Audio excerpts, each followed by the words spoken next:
am Mary Jane Shelley, and I'm not used to using a mic, and I can't move. So I'll just stand right here. I can do it. So welcome to the Essex Larger Community and School Safety Dialogue Night. Thank you so much for coming out. Really appreciate it. The idea for this evening came about from the School Public Safety Committee, who's been meeting for years. They'll talk to you a little bit about their work in a minute. It kind of came about as a result, probably most recently, of Sandy Hook. But before it was Sandy Hook, it was Aurora, and it was a mosque, and there have been a lot of very terrible things happening in our country. And so this was really seen as an opportunity to have a conversation in your community about the things that are on your mind as it relates to community and school safety. While this most recent shooting happened in a school, this is not about school shootings. It's about community safety. It was a shooting that happened in a school, but we all know, unfortunately, it's happening in multiple areas in our community.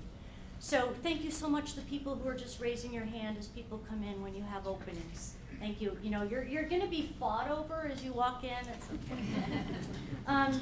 So the dialogue really came about because school and public safety committee is very committed to hearing from you. You know, their number one priority is your community safety. So the idea came about of having an opportunity for all of you to engage in this conversation. The information that comes from tonight is going to be used to do a couple things. One, we're going to be gathering questions at your table, and at the end of the night, we will have time to address some of those questions, but there will be many more questions than we could ever address in even a 3-hour dialogue night. So you have recorders at your table who will be writing down your questions. We'll have about 15-20 minutes at the end of the night that people will be answering the questions that we're able to get to. The ones that they're not able to address tonight will be all brought back to the School Public Safety Committee, and they will be deciding kind of who can answer this question, who can answer that question, and the responses, as well as kind of documenting this evening, will be out on the Essex Police Department website on March 12th. So partly it's an opportunity to make sure people get their questions answered. The other ways that this information gets used is it will help inform the work that happens in schools, at the School Public Safety Committee, at the Essex Community Justice Center, with mental health folks. They will be using your information to help them determine what it is we should be talking about, what should be number one on our agendas. This is what our community is really worried about. These are their ideas. So they're going to use it to generate their agendas for the work that they do to keep your community safer. So 3 primary purposes. Who's doing this? Am I doing this thing, Cindy? Am I supposed to have There's my a clicker finger right on there. something? The keyboard, I kind of forgot about that. So, bottom trigger, What? behind. Bottom, underneath your finger, thank you. And we only can drive forward. I don't have to worry about backing up into anything. I'm If good. you go too far forward, we can help you. Okay, thank you. So, 4 primary purposes, as I said, providing information to the people who are really charged with keeping your community and schools safe. So you'll be providing a lot of information to them. It's really about learning what's on your mind. You'll be asked a series of questions that kind of tap into different ideas and thoughts and concerns that you might have. You'll be providing feedback to the people who do that work. The providing information, we will have an opportunity for 4 or 5 different speakers to talk tonight about what actions they're taking to make this community safe. So you'll have somebody talking from mental health perspective, school perspective, Essex Community Justice Center, and the police department. They will all be talking tonight about kind of these are our practices. This is what we're charged to do, and this is what we're doing to keep your community safe. So we will have some very straightforward information. We'll be having table dialogue to learn what's on your mind, and it's an opportunity to learn from each other. The other part of the purpose is to many minds, have great ideas. So it's also an opportunity to learn from you, what can individual people do to make this a safer community? What could we be doing as a whole community to make this a safer community? So we're also going to be brainstorming ideas about what individuals can do, what actions can we do to make sure that this is a safe place to live and work and raise our children.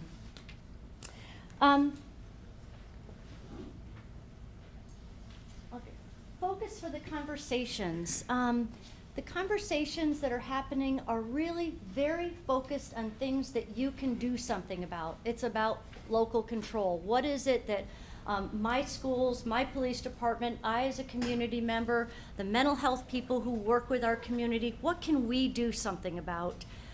This is not a night, really. It isn't a night. We're not set up to talk about the broader issues that are really dealt with at a state and federal level, such as gun control, gun violence, gun rights. At each of your tables, the facilitators have a list of legislators' information, and that's also at the resource table. So there is a place where that kind of a conversation is and needs to be happening in terms of what can happen at the state and federal level, but it's not, this conversation tonight is not designed to be talking about those kind of broader issues that are on people's minds, but not something we can do so much from the seat where we live. So it's really very much about the issues over which our local community can have an impact. So I talked a little bit about this already, providing feedback to the organizations who are involved in community safety to inform their work. We will be sharing your responses with the broader community, including anybody who is not here tonight and wants this information, and sharing ideas for individual and community action. So that's what we'll be doing with the information. As I said, questions will come up in your conversations. Rather than have a person there kind of like, okay, I see a police person, I'm gonna ask all my questions of that person. Well, there may be tables who don't have a police officer at their table and they don't get the questions answered. So the way that we've set up this dialogue is there's somebody there who's going to capture questions that arise in the context of your conversation. Somebody's gonna be recording your questions. And at the end of the night, as I said, we'll get to as many of them as we can. If there's a simple question that gets asked at your table and somebody knows the answer, they'll answer it. But it's really set up to learn what's on your mind and to deepen your understanding around the table about what you're thinking about and what you think needs to be happening. I'm not going to jump to that quite yet, even though that says I should be. Couple of logistics. You all have your name tags on right now. You will have an opportunity to introduce yourself around the table. But I wondered, by role, I'm going to just say a particular role like select board members. And anybody who's a member of a select board will stand up. Again, we're just trying to connect names with faces of the different roles. You may play 4 different hats in this community. You may be a parent and a teacher and a select board member. Stand up 3 times.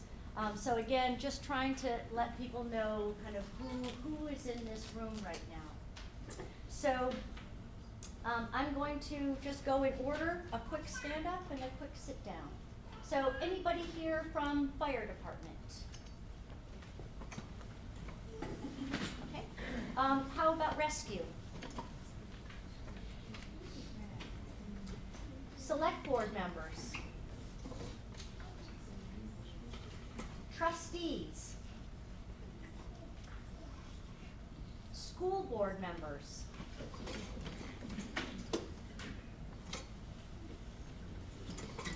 Parents.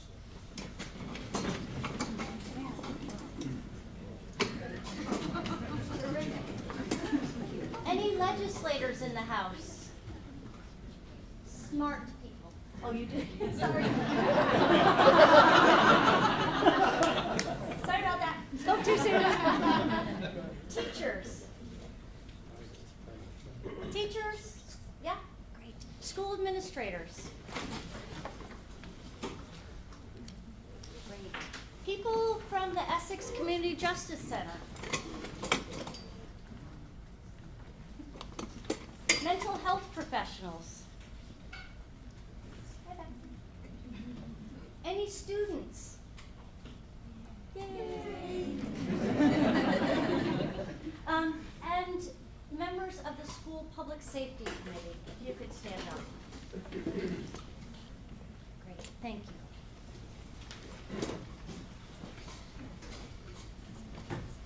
So I'm going to go through kind of a brief outline of the agenda, and then we're going to jump in with presentations. We're going to have Kurt McGlinnis, who is, I guess you're called like an SRO person. Yes, SRO. So Kurt will be talking a little bit about the history of the school public safety organization, what their mission is, what their practices are, what they've been doing behind the scenes for a lot of years to keep this community safe. So Kurt will be doing a presentation on that. Then we will be having, let me just make sure I got the right order here. Kate, are you the one nobody wanted to follow? Yeah. Is that you next? Yeah, I'm going first. Okay. So Kate, okay, we can't, can't back up. Oh, great, thanks. So then Kate will be speaking about the work of the Essex Community Justice Center. Then we will be having Brad, is Brad following Kate? Who will be talking about the work of the Essex Police Department. Then we will be having Mike DeWeese and Mark Andrews talking about what's happening behind the scenes in terms of school safety. And then Catherine Simonson, who I actually have your formal title here. You are Director of Child, Youth, and Family Services at the Howard Center. Will be speaking about kind of the mental health perspective on what's happening around school and community safety. Then, once the presentations happen, we will be shifting to your dialogue around your table. And there are a series of 3 rounds of questions that you'll be asked. And the round of questions include, what do you believe contributes to making our community safe? What thoughts or concerns do you have about our community safety? And what ideas do you have that would make our community even safer? So we'll have 3 rounds of questions. There's also a recorder at your table who will be writing down your ideas. And we will be organizing your ideas that come out of those rounds so that everybody gets the benefit of learning what's happening at other people's tables.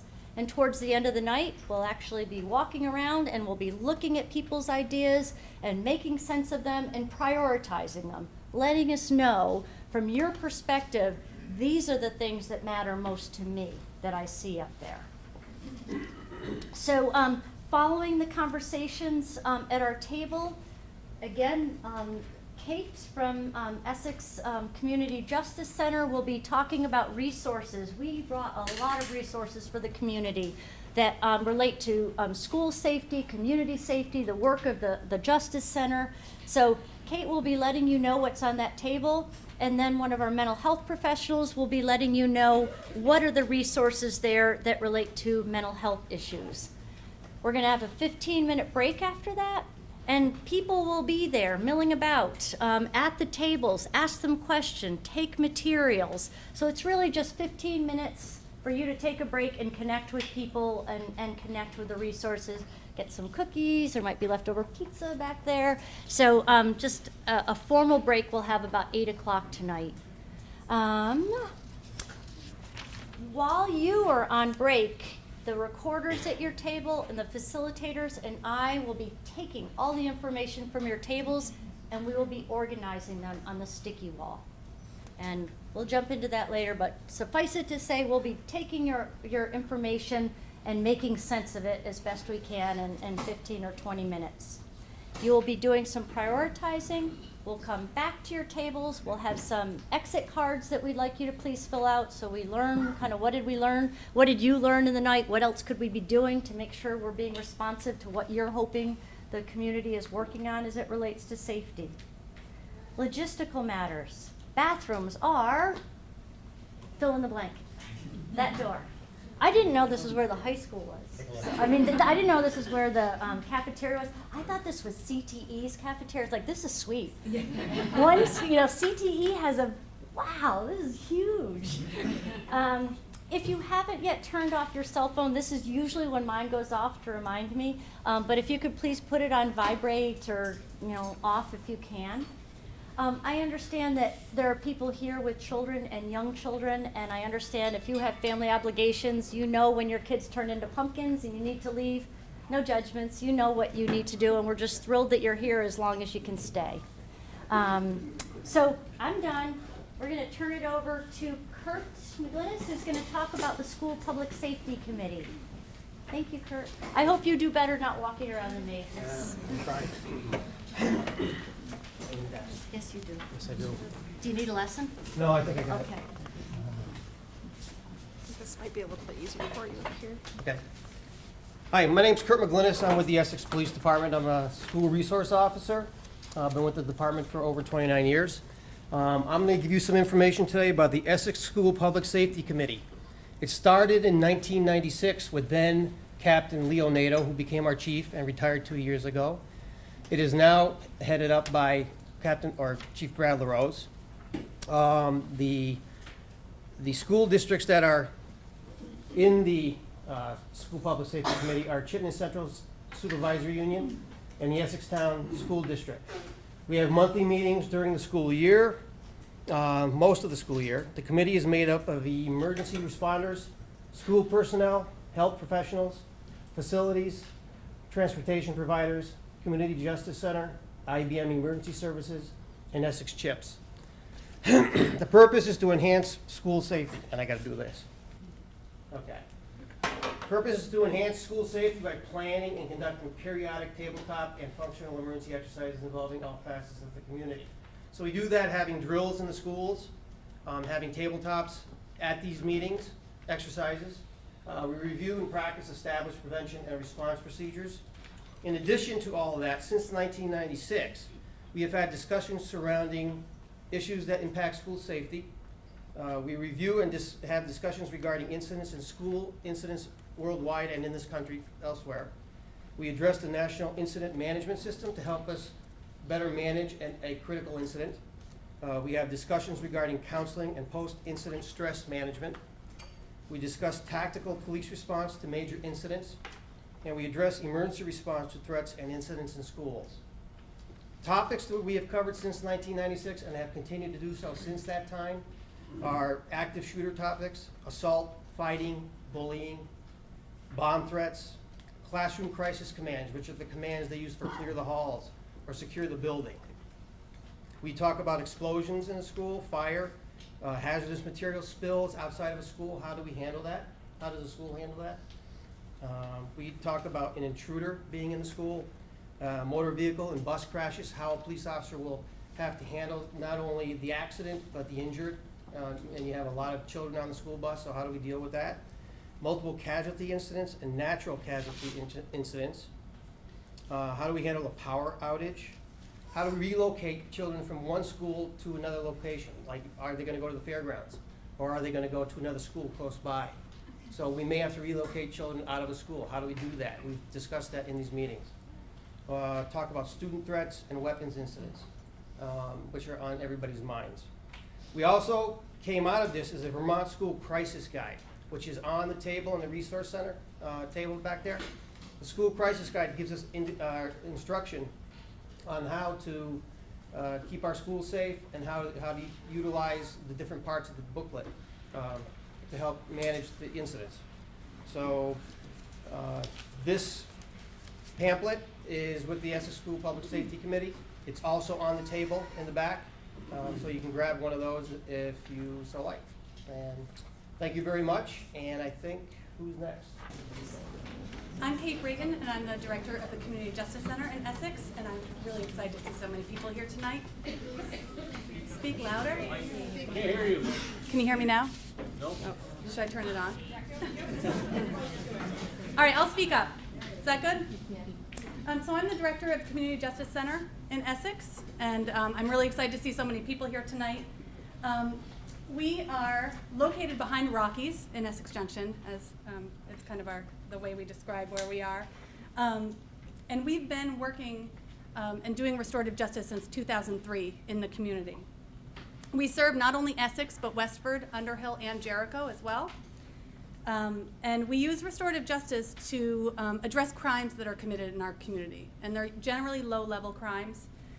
We address them by supporting victims through that process, solving community conflicts, preventing future crimes, and holding offenders accountable. Oh, there we go. So what we know is that youth who feel disconnected from their community are more likely to break the rules of that community and break the laws of that community. And so what the Community Justice Center does is addresses crime that happens locally within the local community using volunteers. And so we're able to see youth and adults who commit low-level crimes and keep them connected to their community while they're being held accountable. So when we do that, we ask them to take responsibility for what they've done, to assess the damage that they've caused, and to repair that damage in the community. And we do this through mainly volunteers. We have 17 volunteers and 3 staff who are the staff are all part-time. When we do this, we focus on allowing, especially youth, to make new connections in their community, to make positive connections to their community, and to do community service in the Essex area. And this is very different than the regular criminal justice system that pulls a kid out of their community, gives them some punishment, and then kind of drops them back in. We work very closely with the Essex Police Department and with other agencies to make sure that youth and adults who are at risk for committing more crimes are held accountable, and we help to educate them in ways that will help prevent future crimes from being committed. We do this by, one of the things that we do as a community justice center is we're able to identify youth and adults who are at risk for engaging in dangerous behavior. And when we identify those youth and adults, we're able to use our program to refer them to mental health services, to assessments, to services for addiction, and to education programs around drugs and alcohol. And that can really help the community stay safe. The things that you can do to help the community stay safe is to get involved with a youth or adult who you feel might be at risk. Be a positive force in their life, help them make connections to their community. Get involved with organizations that help create a stronger and safer community, including CHIPS, Essex Rescue, the fire departments, anywhere where they're looking for volunteers. Do those things. And if you feel connected already, reach out to a neighbor who you feel might not be connected and bring them to the farmer's market or bring them to another local event. What we know is that the more connections we make, the stronger we are as a community, and the stronger we are, the safer we'll be. So that's what we're doing.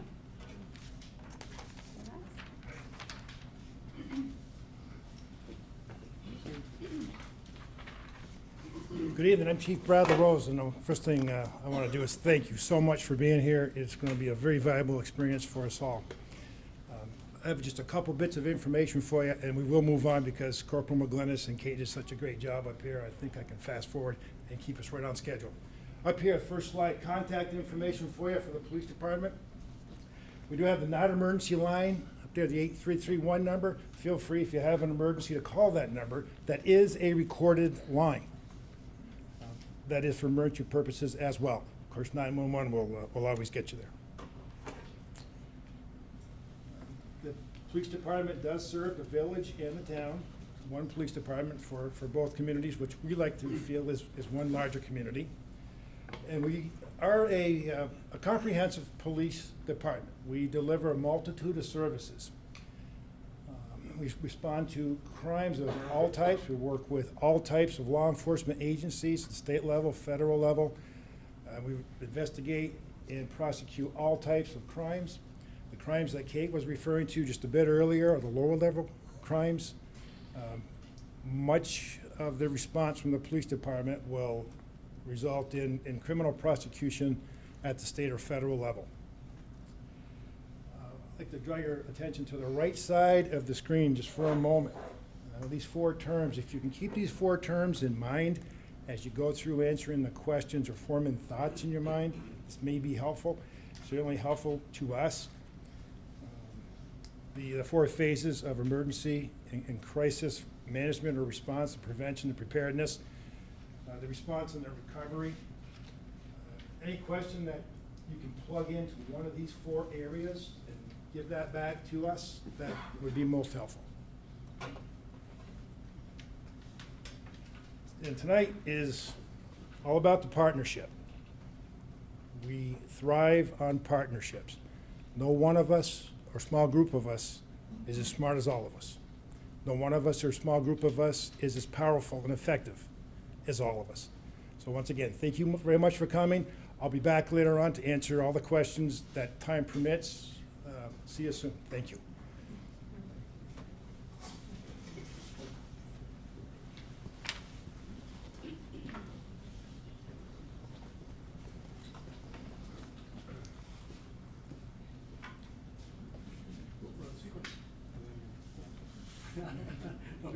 Why don't I start? Good afternoon, good evening. I'm Mark Andrews. I serve the town of Essex as the superintendent. Even though we're 2 separate organizations, we have a very similar vision in terms of what we're hoping for in terms of outcomes for kids. We obviously share very similar goals. The most important being the safety of our children. And so it's going to take 2 of us to present it. It's not that the content's too difficult, but it really is symbolic that Mike and I and our respective faculty share common goals and what we hope for best for kids. Keep rolling? Sure. So for those of you who don't know, Essex Town has about a little over 1,300 students, pre-K through 8th grade. A little over 50% of our 8th graders attend this high school here in Essex Junction. So they are our kids in the town and here in the Junction. We have about, I think about 275 staff and approximately 800 parents. Mike DeWee, Superintendent, Chittenden Central. We do have 3 school districts: the Westford School District, Essex Junction School District with Summit Street School, Hiawatha, Fleming, and ADL. And this school district we're in right now, the Union 46 District, with Essex High School and the Center for Technology. Among our grades, we have some additional educational assets also. We've got Park Street School and a couple of other buildings on this campus. We've got the skating facility and our natural resources building as well. Pre-K through 12 plus Tech Center, we enrolled nearly 3,000 students. We have 650 regular employees. We have another 775 seasonal, part-time, temporary, and substitute employees. I'll stay up here for this one. We've got a number of assets we just wanted to share with you. These are just some highlights of them. We do have our perimeter doors locked, exterior doors locked with the exception of our entrance doors, and our interior classrooms all do lock. Each school has separate remote door locking capabilities. At CCSU, we do employ nearly 6 security cameras across our schools. All of our classrooms in both districts have blinds or blackout material so that windows can be blacked out. We do enjoy a broad communications platform, which include handheld radios, telephones, dedicated phone lines for emergency use, and paging systems. We both do enjoy a system called Alert Now, which is an immediate contact communication system where we can be in touch with families and staff. ID badges are required of all visitors and employees. We are all E911 compliant, meaning that emergency responders can know precisely where a call came from, which telephone. We do maintain current school crisis guides. Every school has its own evacuation and relocation plan. Our schools undertake an annual safety evaluation, which is top to bottom across the school to figure out what needs may exist and how to plan for those needs. We all maintain rigorous volunteer protocols, including registration processes and background checks. And each school does drill monthly. Again, if you didn't pick up, although not identical in all cases, we share very similar procedures in both organizations. Second part of this slide is, as Mike alluded to, we do conduct criminal background checks not only on licensed staff and support staff, but also our volunteers. We have mandatory trainings throughout the year that address safety protocols in each of our buildings and each of our school organizations. Along with safety trainings, we train our staff in the area of crisis management, how to respond to particular situations that might be violent with youth in our buildings, as well as how to de-escalate those events should they happen. And those are mandatory. With the advent of legislation, we're also training all staff in the area of sexual abuse and predator behavior that sometimes we need to be concerned about. We have safety security procedures. Mike alluded to a guide back at the resource table that you should take a look at that guide our work in the schoolhouses in terms of how we prevent and respond should there be an act of violence that comes through the front door. We also have an emerging relationship with our mental health colleagues, 3 of whom are here tonight, Kim, Charlotte, and Catherine. We value our relationship with the mental health field as we share a lot in the work in supporting families who are at greatest risk in our community, and that's an important and emerging relationship that's developing. We have safety curriculum in our schools. That is, again, practiced on a regular basis. We have guidance personnel here with us tonight who, again, are teaching kids good problem-solving skills, communication skills, how to solve conflicts without resorting to other means. We have a great relationship, as evidenced by tonight, with our first responders and our police and our fire through the Public School Safety Committee. As Kurt alluded to, we practice on a monthly basis in all of our schools and calibrate with our first responders in terms of making sure the procedures we have in place are executed with fidelity. We have safety crisis and child protection teams in all of our schools with professionals in the schoolhouse and also outside experts who help us think about those signs that we need to be aware of. Should we have families, in particular children who are in need, and how do we respond to those in a way that maintains kids' safety and dignity? We have safety personnel that are hired by our schools. Obviously, there's some differences there between both organizations, and we have some of those people here with us tonight to make sure not only that our mechanicals are working, the equipment, but also making sure that we're executing, again, the procedures as described in the manual. And finally, as mentioned earlier, both Mike and other administrators and educators are part of the Public School Safety Committee. We meet 10 months out of the year. The pronoun and the title here is intentional. This last slide is not about what you can do, but about what we collectively can do as adults. And we're going to ping pong this one. First is by all means, let's know our children. Let's know our children's activities. Let's know their friends and families and your child's presence and use on the internet. Really important to know our children. As I just mentioned, it's important that all of us as a community know what the resources are that are available to us. And again, we have our colleagues from mental health and child protection services with us tonight. It's important that you check out the resources tonight because it really is an amazing asset that they offer us here in this community for services that, quite frankly, schools are not able to provide in all cases. Certainly, it's important to understand and learn warning signs with respect to mental health. There could be signs you pick up in the family, friends, coworkers, and others in our lives, and it's important, as Mark said, to plug those into the resources that do exist. This is my last speaking role of the evening. But the last one I want to just talk about is making sure that we are proactive in thinking about how to prevent especially our youth from engaging in dangerous behavior. And you know there is a plethora of information, resources suggest that video games and television and plugging in is not always the healthiest thing for kids, and that we need to do our best as parents and educators and community leaders to help involve kids in other types of activities outside of electronics that are too widely available.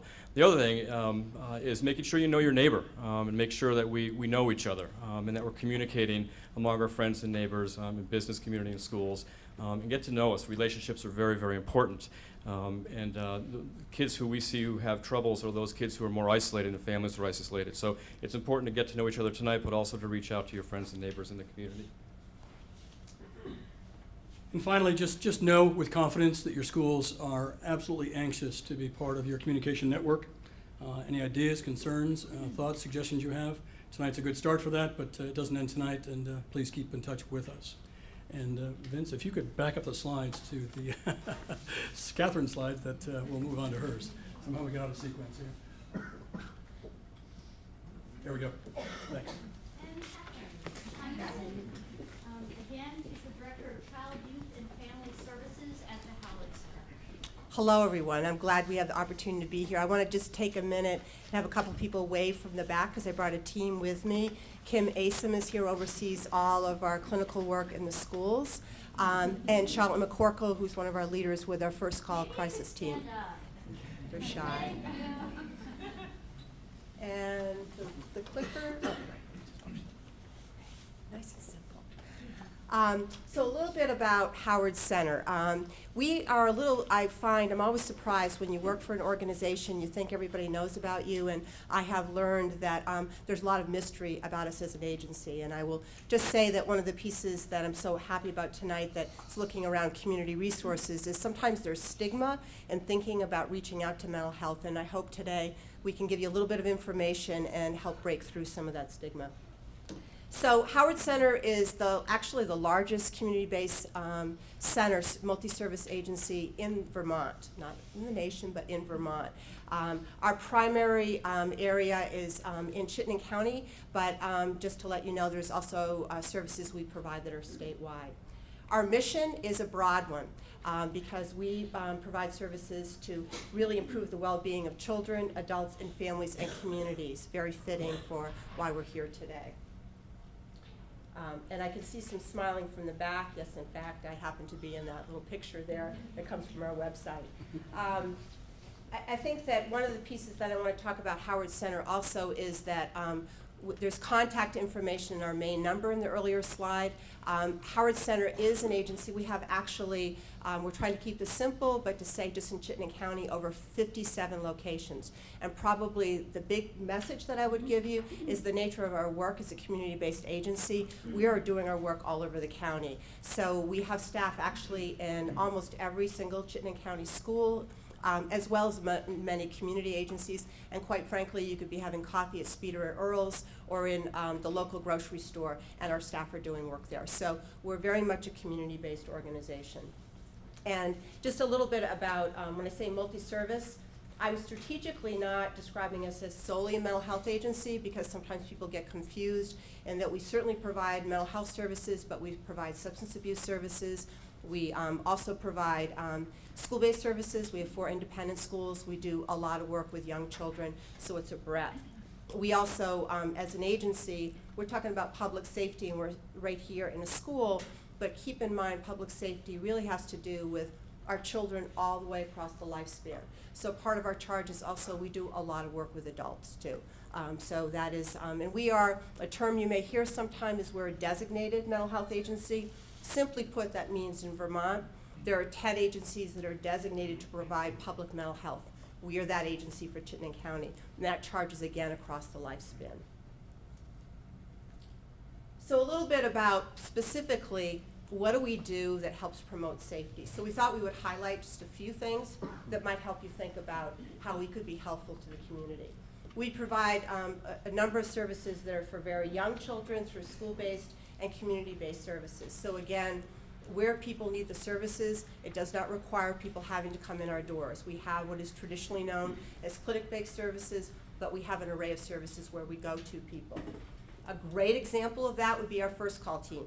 Their work is mobile. That means when somebody's experiencing a crisis, they come to the home, they go to the school, police stations, where that crisis is. We also have a team, not necessarily on the slide, but it's important to mention, is an adult team, we call our mobile adult team, that also does similar work, reaching out to adults who are in acute crisis.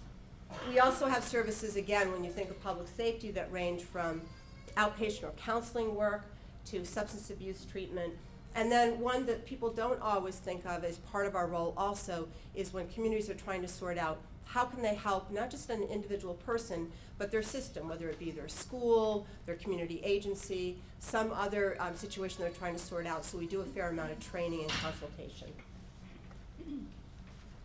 So just a bit that I'd like to talk about in terms of our thoughts of how we might be helpful and what we think would be helpful to the community around addressing the issue of safety. Probably our biggest theme was it takes a village, and I think that sort of fits with what you've heard earlier, that no one entity can handle this alone. It's a community issue, and it's the importance of us working together. I can't stress that enough. Some of the ways our agency has tried to be a partner is, I think it was as referred to earlier, we have staff who are embedded in the schools, designed to not to be hidden, but actually to integrate right in, so that working alongside teachers, other mental health professionals that are in the schools to try to, again, promote safety and well-being for everybody involved. There's a couple of key pieces that some of the latest research is saying that really move towards looking at how you address safety for the whole community. And I think there's some key words that ring true for the other presentations. Thinking about collaboration, balance in what we do, communication. I think some of what we're doing today is a part of it. The importance of connectedness, and that's both for individuals but from organizations, and the importance of support. And the other part that we felt we should mention is that the issue of safety in our community, the importance that we all have the ability to talk to our local representatives about what is working and what we'd like to see more of, and being sure that we're really accessing those venues. So I'm really glad to see there are a number of people here from various public offices that are here for this discussion. And finally, probably one of a big message that I would say on the Howard Center's contribution to this conversation is to feel that if you're reaching out to our services, reaching out to one of us for help in some way, there's no wrong door. We're a big agency, sometimes like, I'm not sure where to start. Do I go where the kids part is, the adult part, well, where do I begin? And really look at it as no one door. We'll figure it out for you, and that again, we want to be a partner with the community and working on this. Thank you. Thank you. Thanks to all of the people who have presented. Thanks very much. So we're going to turn it over to your table discussions right now. We have facilitators at your table. And I've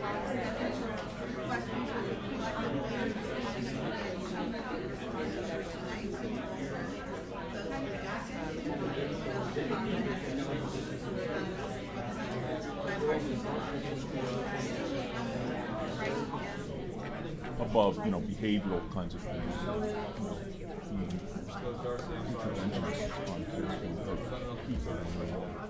Yeah, I'm just in the middle line.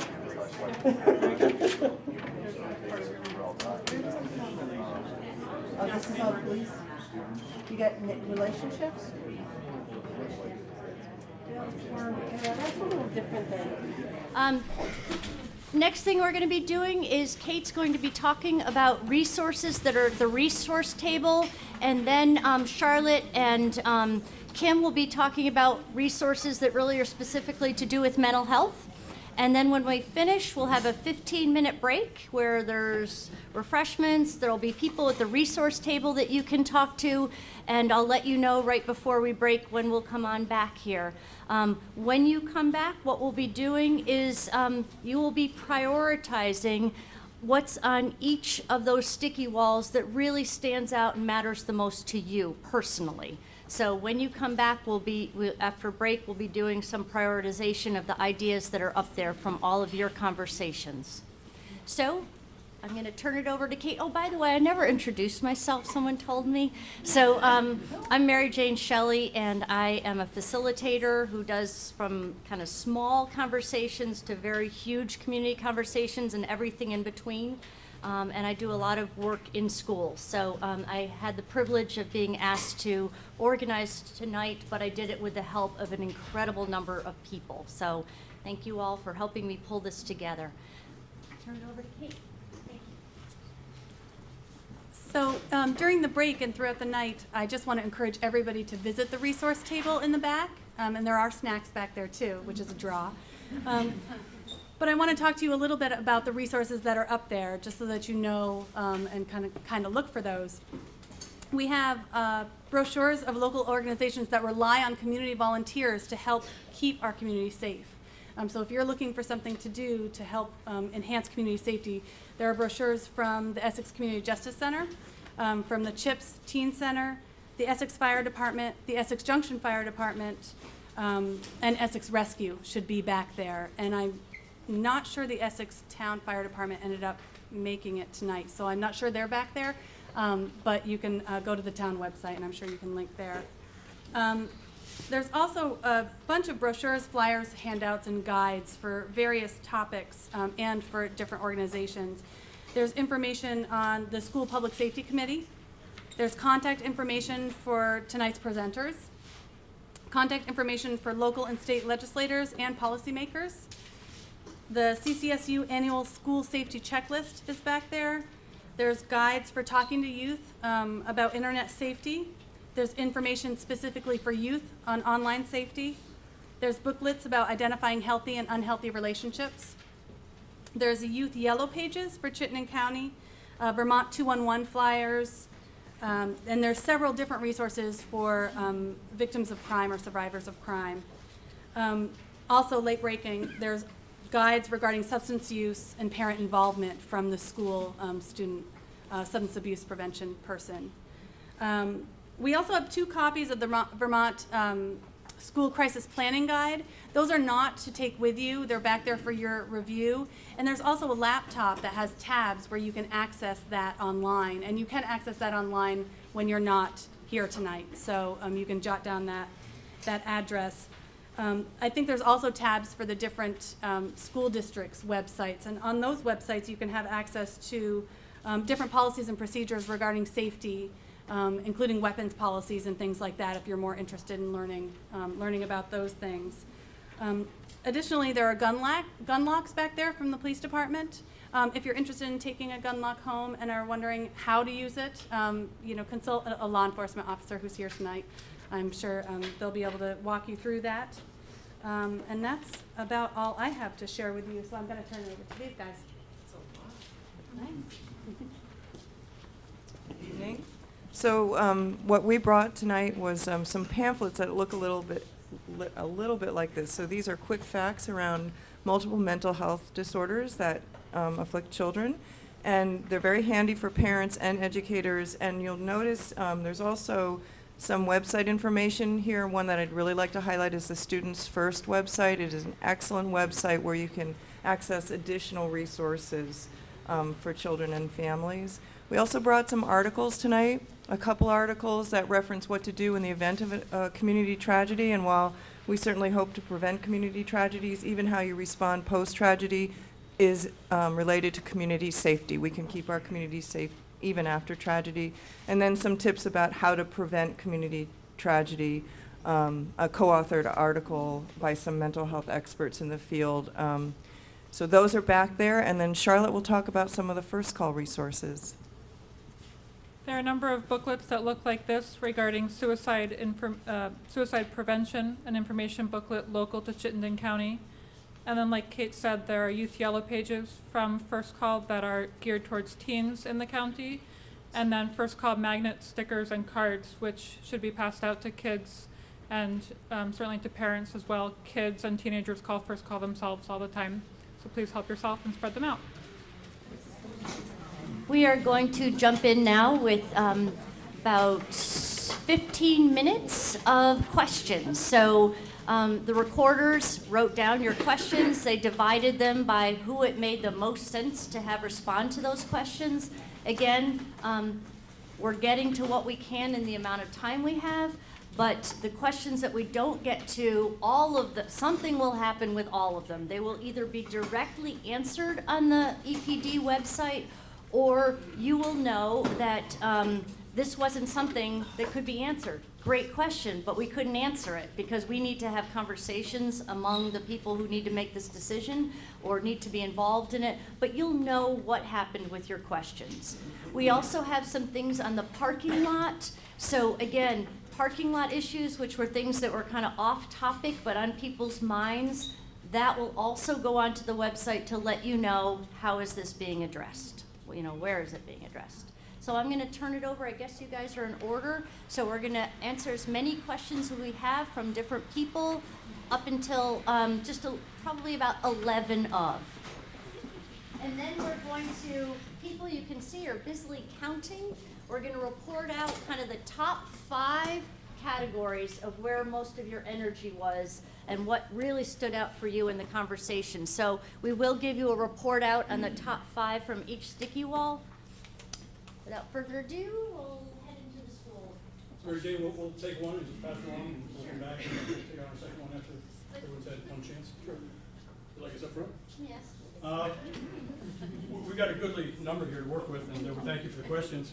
And again, we'll be sure to get them all answered, if not tonight, by March 12th on the shared website that will be published following this evening. How do we regulate who is coming and going in our schools?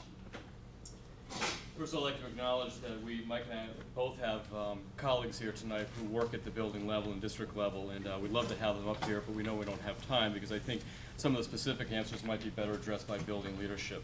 That said, how we regulate, I think what we think that question means might be that do we know who's coming and going during the day?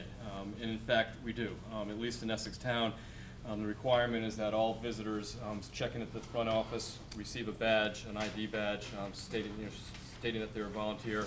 We also ask for their car keys. And one of the reasons we ask for car keys is to make sure we get our volunteer badge back. In all seriousness, it's a security issue when we've got people who can be passing badges around. So we've got a pretty consistent system. It was identified earlier this evening by one of our table participants that during the hectic part of our school day in the morning and the afternoon, it is difficult given the influx of moms and dads and grandparents who are dropping off and picking up their kids. So that was good feedback and something we need to think about. We've also got a good culture, I think, within our schools where adults question other adults who aren't wearing identification, who they are, what's their purpose, redirect them, reorient them. So it's part of our norm, I think, as we continue to operate. EPD, you're up. Okay, I think I can take care of a couple of them real quick here. How do newcomers get information about our community? Websites. They're loaded up with all kinds of information about the community. Essex.org in the Village of Essex Junction. And second question, how do we find out what the Public Safety Committee is doing? How about we start posting information on the EPD, the Essex PD website? Or the school websites, if that can all work. That sound good? Okay, let me run that by the committee. And I'm sure we'll do something. Okay? Are you guys okay? Do you want them to talk in the mic? Or everybody? Talk in the mic? Okay, you guys. Great, wonderful. Mike's. Mike, in front of you. Okay, it's right here. That one. Okay, one question, how to get Neighborhood Watch started, what is the status of Neighborhood Watch programs? I'm the officer you get in touch with if you want to start a Neighborhood Watch, so get in touch with me. Neighborhood Watch still exists, although some neighborhoods are more active than others. We can still get you started, and I can help you along with that. And I'll do one more question. Is it true that there is no wrong door? Where do I, as an outsider, take my questions or items I want to share? As far as and it's just police and mental health. You call the police department, talk to an officer, and just explain what's going on and what your feelings are, and what you want to share, if there's anything. And then that officer will decide, yeah, is this something I can help you out with, or do I need to send you somewhere else for the answer? And I'm sure with the mental health, with Howard, it's the same. Same thing, no wrong door. Just call Howard and give him your question or concern. What was the number again, Captain? 488 something thousand. Well, 6,000, and we also have the 7,000. Okay, there's two. Okay. 6,000. Yeah, my contact information, my direct line is 857-0098. Should I have done that? I don't know. But just call the Essex Police Department number, non-emergency number, and ask for Kurt, and they can put you in my voicemail if I'm not there. So, okay? What's his phone? Home phone.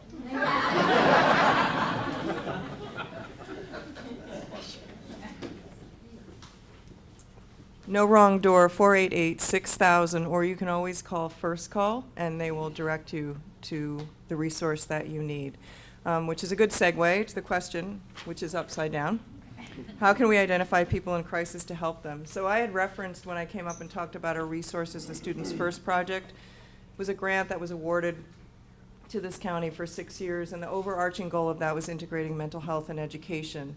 And one of the goals of that grant was to help schools be more fluent, if you will, in helping identify kids who need services, people who are in need of help when they are in crisis or if they have emerging needs. So schools have some information about this. You can also consult Howard Center to do some training and consultation around this topic. A whole training curriculum was put together for that. And the tricky part is that crisis is defined by a person, and so there's not a formula. There's no recipe to say, okay, this person's in crisis because they have this, this, and this, risk and protective factors. So there's a category over there that says if you see something, say something. If you're concerned, say you're concerned and find someone to speak to that can help you define whether or not it is truly a crisis. And you can always communicate to the person about whom you have concern. They sometimes are the best keeper of information. Okay, So I've got another mental health question, and it was, can we have more wet shelters in our area? So for people who may not be familiar with that term, that's basically talking about a shelter where people can go if they're homeless and if they're still using, whether it be alcohol or drugs. Our agency, Howard Center, is working with other community agencies in the community around looking at that issue. So what I can say is that it's a community issue. There's active discussions about that. You can certainly, if you have opinions or thoughts, contact Howard Center, and also we're working very much in concert with COTS, the Community on Temporary Shelter, around that issue. So it's being talked about, no decision. They haven't identified a wet shelter, but the proposal is alive and well. And then I'll just do one more. What are the causes/motivation of extreme violence? And that was both for mental health and police. So from the mental health perspective, my response to there is that extreme violence, there are many causes of that, so it's not a simple formula, not at all. So as Kim talked about, the importance, if you're concerned about somebody, the importance of acting on that concern. If you're trying to understand why somebody would be extremely violent, sure, there can be contributing factors to what somebody experienced early in life. Sure, there can be issues around extreme stress. Fair to say that the folks who do a lot of work in terms of assessing people who are at risk for violence, it's a very comprehensive process, and one of the biggest pieces is to get feedback from an array of settings where that individual, whether it be an adult or child, interface. So you're looking at home, you're looking at community, you're looking at school.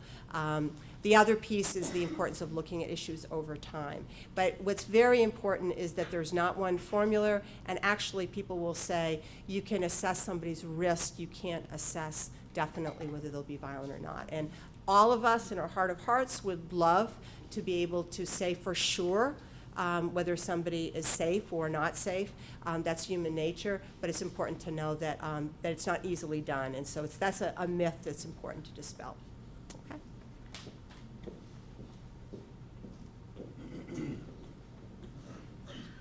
So this question is, how does a student child get referred to the Reparative Board? And I'm going to take that a little broader and say the Community Justice Center, because we see youth in generally 3 different capacities. The first is if a youth commits a crime in the community, they can get referred to us for the Reparative Board. We also see youth who are affected by crime or are victims of crime through the Reparative Board and through other services that we provide. And the third way we see youth is that we get referrals from the school. If there are 2 youth who are struggling with their relationship and it's risen to the level where administrators think the community needs to be brought in, we can help solve those problems between youth and help work with families in that way. So those are the 3 ways. And I want to add that for the Essex community, the greater Essex community, including Underhill, Jericho, and Westford, if you have been affected by crime in your community, even if we aren't seeing the offender at the Rep Board, you can still access services through the Community Justice Center.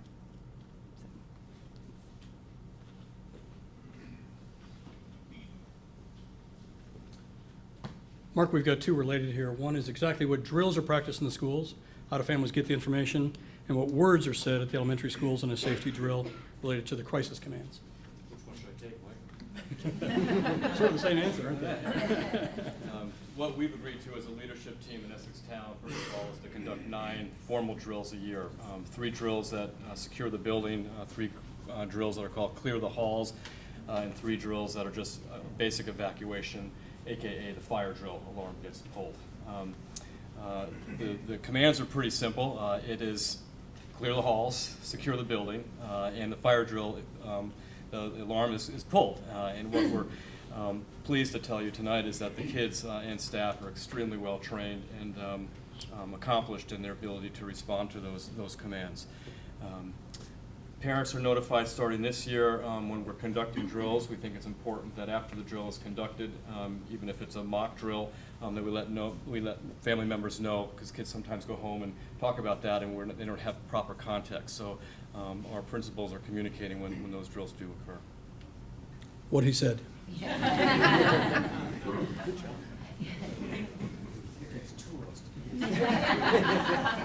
I think I can merge a couple here, and it's a good follow-up to what was just said. First question, are the drills timed, and what are the metrics? The second question is, how do you measure an effective response to a school incident? So let me just respond to that one first. Bring it back to one of the first slides we showed you tonight, the elements of crisis response management in dealing with those types of incidents. So first off, we would debrief and critique ourselves as an entire unit. How well did we prevent? How well did we prepare? And how well did we respond?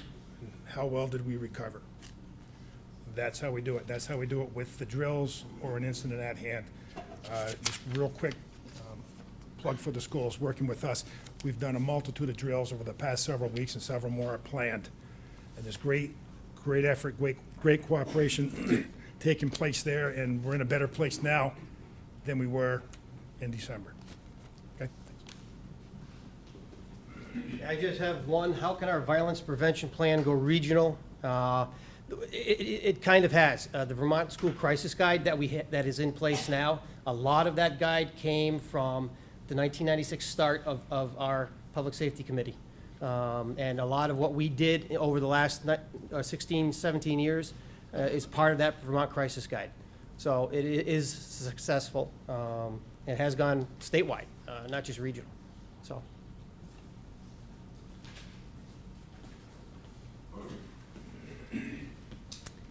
Is the CJC only volunteers?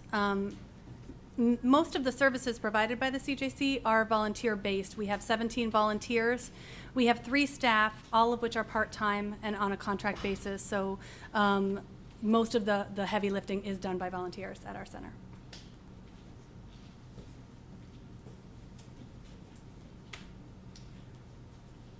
Is there more or less bullying now that it's more widely recognized? Very, very important topic, and one which we don't have near enough time to talk about. As most of you know, that all school boards in the state of Vermont are mandated by state law to have a bullying and harassment policy on their books, and that we do have that in Essex Town and in Chittenden Central and all of their schools. It's a question that I can't answer specifically, because we do track that using empirical metrics data in terms of incidence rates. More important than the policy is what the procedures look like in a schoolhouse. And again, the importance of leadership in training across all staff is tantamount to our success in decreasing those incidents. And I can tell you anecdotally that with the advent of the new policy and a re-emergence of staff training across the district, we're seeing, we believe, a lower incidence rate in Essex Town than we have in years past. But it's still a very important issue and one which we're very, very concerned about. It's an interesting question, and having once been a young person myself, my sense is that there's probably less bullying today than perhaps 10, 20, 30 years ago. But I think we're far better trained today and far better aware of how to deal, how to intervene, and how to prevent its reoccurrence. What, of course, is obvious is that it's a more sophisticated problem today. Cyberbullying and other means are very real, oftentimes more difficult to really pin down and track down. And the plight of principals has really changed a bit based on state law, in which it's not just on-site bullying that's of issue. Principals are responsible for any bullying situations that could even occur off-site and off-school hours. So that has certainly broadened their responsibilities, and we take it very seriously, and we feel like we're making good progress. Yeah, the last piece that should be mentioned is the importance of family involvement and making sure that we're modeling, talking about this with our kids all the time. Moreover, is the importance of bystanders and friends who witness this probably on a daily basis, and their role as peers and as classmates and as friends to step in, as we would be. Hopefully, tonight's event has demonstrated the importance of us getting involved when we see, maladaptive stuff happen, including bullying, harassment. That kids need to be encouraged and empowered to be able to step up and help their friends out. Did our mental health colleagues get the hook with it? Yeah. I gave them an option. So they're already writing the responses, so I can get right out on the website. So drum roll, are you ready to hear the top 5? Is this like, who does that? Who is that guy? Letterman. Thank you, David Letterman. I go to bed at 9:30, but I know there's a man who does top lists someplace. Okay, so community safety factors, top 5, and as soon as I finish this, You all have exit cards. If you could please, if you need more, let me know, facilitators, but you all have an exit card. Please don't, you're gonna fill that out. We're gonna have a final wrap up and we will be done by 9. So, top 5 for community safety factors. The one that got the most votes was awareness. If you see something, say something. Top priority for people in terms of safety factors. Next one was the community connections, the strength of our community connections. Being good neighbors. Lots of communication, lots of collaboration, and family. So those were the top 5 for the kind of the crucial things for our community safety. Again, you will get information on not just the top 5, but kind of what was the overall prioritization of people's issues and energy here. Thoughts about community safety. Number 1, substance use and abuse. Number 2, mental health issues. Number 3, membership belonging. Number 4, crime. Number 5, bullying. So again, in terms of the thoughts, the concerns you have, those were the top 5 in terms of what you're most concerned about. Action ideas, so the 3rd sticky wall. Neighborhood involvement was number 1. Increased mental health services. Family and parenting education. Youth and family involvement, and coordinated family services. So again, these are just the bullets, but all the information is what really fleshes out these ideas. So when this information goes back to the Public School Safety Committee and the police and mental health and schools and Essex Community Justice, they will have all the information, and it's from all this information, your priorities, that they will be using to say, okay, what do we need to be noticing that we might not be noticing? What do we need to be really focusing on in our agendas as we do our work moving forward? So thank you so much for this incredible information that you've shared, as well as the conversations that you've had. So you have at your, actually, why don't you come on, Brad? And when people are finished with their exit cards, just put it next to that blue bin. Bring it with you, put it face down to next to the blue bin back there, and you are free to go. So, Just a quick thank you from all the members on the School Public Safety Committee meeting, the committee, and from the chairperson, thank you very much for coming. It is tremendously appreciated, and it doesn't end here tonight. So be looking about March 12th for more information to be put out on the site, the EPD website, and by all means, any questions, anytime, one-stop shopping. Send them to me, and I'll get them where they need to go, okay? and you have Kurt's number, so that's perfect. And I have Kurt's home. Thank you so much. Have a good night. So again, please fill out your exit card with as much detail to help this community figure out what matters to you. How did this meet your expectations? What else can we be doing? So thank you all very much for coming. Thank you to the people who volunteered to make this a great evening, and thanks to all of you who came out to share your ideas and what was on your mind tonight. Thanks very much.